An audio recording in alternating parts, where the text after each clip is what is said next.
వారి రాజకీయ అనుభవం కానీ వారికి ప్రజా జీవితంతో వారికి ముడిపడి ఉన్న పెనవేసుకుని ఉన్న బంధం ఏదైతే ఉన్నదో సుదీర్ఘకాలంగా కాంగ్రెస్ పార్టీతోనే వారు దాదాపు 4 దశాబ్దాలకు పైగా కాంగ్రెస్ పార్టీకి విశేషమైన సేవలు అందించిన విషయం మీ అందరికీ తెలిసింది. మీ అందరికీ తెలియని ఒక విషయం ఏమంటే 2014కు మునుపు సరిగ్గా 2014 ఎలక్షన్ల కొద్దిగా ముందు తెలంగాణ రాష్ట్రం ఏర్పడ్డ తర్వాత అంటే ఫిబ్రవరి 20 నాడు బిల్లు పాస్ అయిన తర్వాత మరి ఏప్రిల్లో అనుకుంటా బహుశా ఎలక్షన్ జరిగింది. ఆ మధ్య కాలంలో అప్పుడు పెద్దలు కేసీఆర్ గారు జీవన్ రెడ్డి గారిని ఆహ్వానించారు పార్టీలో. మా వినోద్ కుమార్ గారి ద్వారా ఆ రోజు మరి వారిని పార్టీలోకి రావాలి, మీరు వస్తే బాగుంటుంది, మీలాంటి విశేషమైన అనుభవం కలిగిన నాయకులు మరి తప్పకుండా తెలంగాణలో ఉంటే బాగుంటుంది అని చెప్పి, తెలంగాణ ప్రభుత్వంలో కూడా మీరు ఉంటే బాగుంటుంది అని చెప్పి కూడా ఆ రోజు వారిని ఆహ్వానించడం జరిగింది.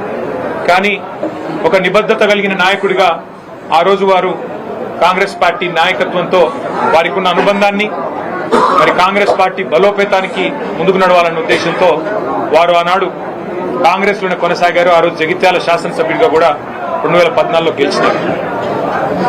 నాకు 2 సందర్భాలు గుర్తొస్తా ఉన్నాయి. జీవన్ రెడ్డి గారితో కేసీఆర్ గారికి ఉన్న పర్సనల్ రిలేషన్ అంటే వారికి ఇద్దరికి మధ్యన ఉన్న గౌరవభావం కానీ ఇద్దరికి మధ్యన ఉన్న స్నేహం ఎట్లాంటిది అంటే వారి బంధం ఈ రోజు కాదు, వారిద్దరికి దాదాపు 4 దశాబ్దాలకు పైగా పరిచయము, స్నేహము, గౌరవము, పరస్పర గౌరవము ఎప్పటి నుంచో ఉంది.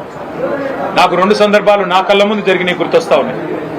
ఒకటి 2014లో కేసీఆర్ గారు జూన్ 2 నాడు ముఖ్యమంత్రిగా పదవీ బాధ్యతలు చేపట్టిన తర్వాత వారి మొట్టమొదటి అధికారిక పర్యటన జిల్లాలలో ఉమ్మడి కరీంనగర్ జిల్లాతోనే ప్రారంభమైంది. ఆ రోజు ఉమ్మడి కరీంనగర్ జిల్లాలో ఒక ఆడిటోరియంలో మీటింగ్ జరిగింది, కళాభారతిలోనూ ఎక్కడో మీటింగ్ జరిగింది.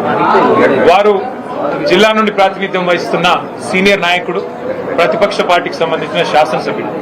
కానీ కేసీఆర్ గారు స్వయంగా ముందు జీవన్ రెడ్డి గారికి మైకునివ్వండి అని చెప్పి వారికి మైక్ అందిస్తే జీవన్ రెడ్డి గారు లేచి వారు స్ట్రైట్ గా అభినందనలు చెప్పి మరి పరస్పరం మరి ఒక్కసారి మీరు ఇప్పుడు గవర్నమెంట్ లో ఉన్నారు, మీకు అభినందనలు చెబుతూ జగిత్యాల ప్రజల తరపున నేను ఒకటి మిమ్మల్ని అడగదలుచుకున్నా అని చెప్పి వారు చాలా చిన్నది ఒక బోర్నపల్లి అనే గ్రామానికి సంబంధించి ఒక బ్రిడ్జ్ కావాలా, వెంటనే నాకు శాంక్షన్ కావాలని ఒక మాట చిన్నగా అడిగినా.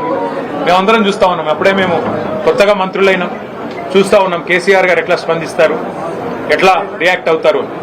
సాధారణంగా దాటవేయొచ్చు, చెప్పొచ్చు చూస్తాను అని చెప్పొచ్చు, పరిశీలిస్తాను అని చెప్పొచ్చు.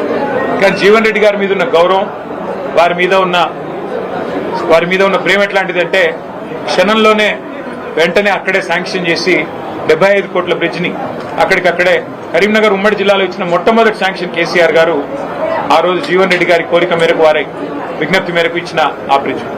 తర్వాత ఇంకో సందర్భం గుర్తొస్తా ఉంది నాకు. అసెంబ్లీలో జీవన్ రెడ్డి గారు ఎప్పుడు ప్రజా సమస్యల గురించి, ముఖ్యంగా రైతుల గురించి చాలా గట్టిగా మాట్లాడే నాయకుడు. ఈ జిల్లాలో ముఖ్యంగా జగిత్యాల జిల్లాలో నిజాం షుగర్స్ అనేది ఒక చాలా ఇంపార్టెంట్ సబ్జెక్ట్ గా ఉండేది. విద్యాసాగర్ రావు గారు, జీవన్ రెడ్డి గారు ఇద్దరు కూడా కొట్లాడేవారు గట్టిగా, మాకు ఖచ్చితంగా దీన్ని తెరిపించాల్సిందే. కేసీఆర్ గారు కూడా ఖచ్చితంగా షుగర్ ఫ్యాక్టరీ తెరిపించాల్సిందే, అందులో భేదాభిప్రాయం లేదు, మేము కూడా మాటిచ్చున్నాము. కానీ పక్కనే ఉన్న మహారాష్ట్రలో, అప్పుడు పోచారం శ్రీనివాసరెడ్డి గారు వ్యవసాయ మంత్రి, పక్కనే ఉన్న మహారాష్ట్రలో సహకార వ్యవస్థలో కోఆపరేటివ్ ఫార్మాట్ లో చాలా బ్రహ్మాండంగా నడుస్తా ఉన్నాయి అక్కడ షుగర్ మిల్లులు. మా టెస్కాప్ చైర్మన్ రవీంద్రరావు గారు కూడా ఇక్కడే ఉన్నారు, మాజీ అధ్యక్షులు. అట్లా కోఆపరేటివ్ వ్యవస్థను బలోపేతం చేస్తే బాగుంటుంది జీవన్ రెడ్డి గారు. ఒకవేళ మీరు కావాలనుకుంటే ప్రభుత్వం నుంచి 250-300 కోట్లు పెట్టడానికి కూడా మేము సిద్ధంగా ఉన్నాం, అవసరమైతే మీరే చైర్మన్ గా ఉండండి దానికి అని చెప్పి కూడా నిండు శాసనసభలో ముఖ్యమంత్రిగా కేసీఆర్ గారు అన్నాడు జీవన్ రెడ్డి గారికి ఓపెన్ గా, ఎలాంటి బేసిజానికి పోకుండా ఒక ఆఫర్ కూడా ఇచ్చారు. ఇవాళ నేను మా జగిత్యాల జిల్లా నాయకత్వానికి కూడా హృదయపూర్వకంగా నేను ధన్యవాదాలు తెలియజేస్తాను. ఎందుకంటే ఇటు మా విద్యాసాగర్ రావు గారు జిల్లా పార్టీ ప్రెసిడెంట్ గారు కానీ, అట్లాగే ఎల్ రమణ గారు మాజీ మంత్రి గారు కానీ, మా చెల్లెలు మాజీ జిల్లా పరిషత్ చైర్పర్సన్ శ్రీమతి దావా వసంత గారు కానీ, వారందరూ కూడా జీవన్ రెడ్డి గారిని జగిత్యాలలో మనం ఆహ్వానించినట్టయితే, వారి ఇంటికి పోయి ఆహ్వానించినట్టయితే బాగుంటది అంటే వారు ఒక క్షణం కూడా సంకోచించకుండా వారు చెప్పిన మాట ఏమంటే, నాకు అన్న పార్టీ బలోపేతానికి, పార్టీ తిరిగి అధికారంలోకి రావడానికి, కేసీఆర్ గారు ముఖ్యమంత్రి కావడానికి తప్పకుండా మనందరం కృషి చేయాల్సిందే.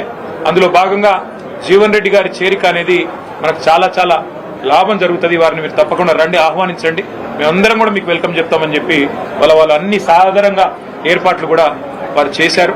వారికి కూడా నా అభినందనలు. వాళ్ళ రాష్ట్ర వ్యాప్తంగా ఉన్న రైతుల్లో ఒక ఆక్రోశం ఉంది.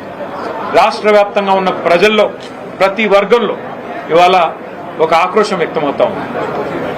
ఈ ప్రభుత్వం రేవంత్ రెడ్డి గారి నాయకత్వంలో గత 2.5 సంవత్సరాలుగా మరి ఏ రకంగా తన పరిపాలనా వైఫల్యాలను కప్పిపుచ్చుకోవడానికి ఎప్పటికప్పుడు ఏదో ఒక డైవర్షన్ టాక్టిక్ ఉపయోగిస్తూ ఏదో కాలం నెట్టుకొస్తున్నారు తప్ప ఇంతవరకు మాకు ఒరిగిందేమీ లేదు అనే భావన బలంగా ప్రజల్లో ఉంది. ముఖ్యంగా రైతుల్లో 3 సార్లు ఈ ప్రభుత్వం ఇప్పటికి రైతు బంధు ఎగ్గొట్టింది. ఒకసారి కాదు, 2 సార్లు కాదు, 3 సార్లు విజయవంతంగా రైతు బంధు ఎగ్గొట్టారు. 3 సార్లు రైతు బంధు ఎగ్గొట్టడం అంటే ఒక్కొక్క దఫా వాళ్ళు చెప్పిన 9,000 కోట్లు లెక్కేసుకున్న 27,000 కోట్లు ఈ 2.5 సంవత్సరాల్లోనే ప్రభుత్వం 70 లక్షల మంది రైతులకు బాకీ పడ్డది. 27,000 కోట్లు ఎగ్గొట్టి 20,000 కోట్ల రుణమాఫీ చేసిన అని చెప్పి రేవంత్ రెడ్డి గారు ఏదైతే రైతులను మభ్యపెట్టే ప్రయత్నం చేస్తున్నారో రైతులు ఆవేదనతో ఉన్నారు. అట్లాగే రాష్ట్ర వ్యాప్తంగా ఉన్న మహిళలు నిన్న రేవంత్ రెడ్డి గారు మాట్లాడిన మాట కూడా చూస్తున్నారు.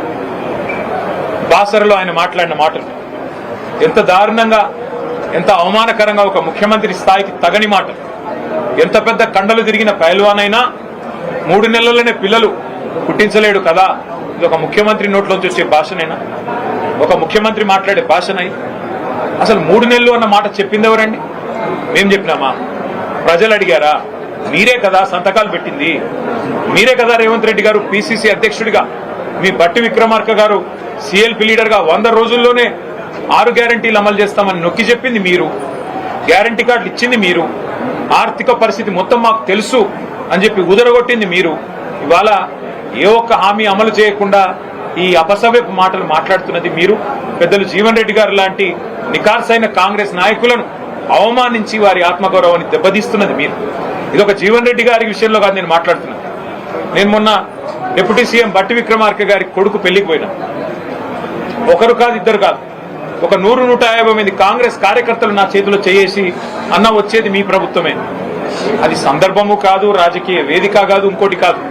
ఎందుకు చెప్తా ఉన్నా అంటే కాంగ్రెస్ పార్టీ కార్యకర్తల ఆక్రోశమే ఇట్లా ఉంటే, సామాన్య కాంగ్రెస్ కార్యకర్తల ఆవేదన ఇట్లా ఉంటే, ఈ రాష్ట్రంలో రైతుల పరిస్థితి, ఈ రాష్ట్రంలో మహిళల పరిస్థితి, ఈ రాష్ట్రంలో పేదల పరిస్థితి, ఈ రాష్ట్రంలో 2 లక్షల ఉద్యోగాలని చెప్పి మీరు మీ చేతిలో మోసపోయిన యువత పరిస్థితి ఏ రకంగా ఉందో మనం అర్థం చేసుకోవచ్చు. సరే, ఇవాళ రేవంత్ రెడ్డి గారు అధికార మత్తులో, అధికారం ఉందనే అహంకారంతో ఇష్టారీతిన మాట్లాడుతుండవచ్చు. పెద్దలను కూడా కేసీఆర్ గారు అయితేనేమి, మరి తెలంగాణ కోసం గట్టిగా, కాంగ్రెస్ పార్టీ కోసం గట్టిగా కొట్లాడిన పెద్దల్ని కూడా అవమానించే తీరులో మాట్లాడుతుండవచ్చు. కానీ కాలం ఎన్నటికీ ఒక్కలాగా ఉండదు, అధికారం కూడా ఎన్నటికీ ఎవరిది ఒకరి సొత్తు కాదు. 10 ఏళ్లు ప్రజలు మాకు అవకాశం ఇచ్చారు. ఇవాళ 5 ఏళ్లు కాంగ్రెస్ పార్టీకి, రేవంత్ రెడ్డి గారికి ప్రజలు అవకాశం ఇచ్చినారు. మాకైతే సంపూర్ణమైన విశ్వాసం ఉంది. వారిని నేను కేసీఆర్ గారి తరఫున పార్టీలోకి ఆహ్వానించడానికి ఇక్కడికి వచ్చినాను. వారు సానుకూలంగా స్పందించారు. మాకు కేసీఆర్ గారితో నాకు వ్యక్తిగతంగా కూడా చాలా అనుబంధం ఉంది. కానీ మీరందరూ వచ్చారు, ఆహ్వానించారు, సంతోషం. కానీ ఒకసారి నేను కేసీఆర్ గారిని కూడా కలిసి ఈ రాబోయే 2-3 రోజుల్లో నేను నా నిర్ణయం తప్పకుండా చెప్తానని చెప్పి జీవన్ రెడ్డి గారు చెప్పారు. చాలా సంతోషం. నేను వారిని కోరేది ఒకటే, ఈ రాష్ట్రంలో రైతులు, ఈ రాష్ట్రంలో పేదలు తిరిగి వారి మొహంలో చిరునవ్వు రావాలి అంటే కేసీఆర్ గారు ముఖ్యమంత్రి కావాల్సిందే. తిరిగి మళ్ళీ కేసీఆర్ గారు బాధ్యతలు చేపట్టాల్సిందే, తెలంగాణను పట్టాలు ఎక్కించాల్సిందే. అందుకే వారి సహకారాన్ని నేను కోరుతా ఉన్నాను. మా సహచరులందరం కూడా కలిసి వచ్చి వారిని ఇవాళ ఉమ్మడి కరీంనగర్ జిల్లా, అట్లాగే ఉమ్మడి నిజామాబాద్ జిల్లాకు సంబంధించిన ముఖ్య నాయకులందరం కూడా వచ్చి వారిని సాదరంగా ఆహ్వానించాం. వారు పెద్దలు కేసీఆర్ గారితో కలిసిన తర్వాత మిగతా అన్ని విషయాలు కూడా ప్రజాహితాన్ని దృష్టిలో పెట్టుకొని, అల్టిమేట్ గా ఈ రాష్ట్ర భవిష్యత్తును దృష్టిలో పెట్టుకొని, తప్పకుండా జగిత్యాల జిల్లా ప్రయోజనాలు కూడా దృష్టిలో పెట్టుకొని వారు నిర్ణయం తీసుకుంటారని చెప్పి నేను ఆశిస్తా ఉన్నాను. వారికి తప్పకుండా మా వైపు నుంచి ఆహ్వానం మాత్రమే కాదు, పార్టీలో కూడా సముచితమైన స్థానము, గౌరవము, తప్పకుండా ప్రజల్లో వారికి ఉన్న గౌరవానికి, ప్రజల్లో వారికి ఉన్న గుర్తింపుకు తగ్గ విధంగా ఉంటుందని చెప్పి కూడా వారికి నేను విజ్ఞప్తి చేస్తూ, మరి ఈరోజు వారు కూడా వారి సహచరులందరినీ పరిచయం చేశారు. చాలా ఓపికగా మమ్మల్ని రిసీవ్ చేసుకున్నందుకు పెద్దలు జీవన్ రెడ్డి గారికి కూడా హృదయపూర్వకంగా మా అందరి పక్షాన వారికి ధన్యవాదాలు తెలియజేస్తూ వారు స్పందించాలని కోరుతాం.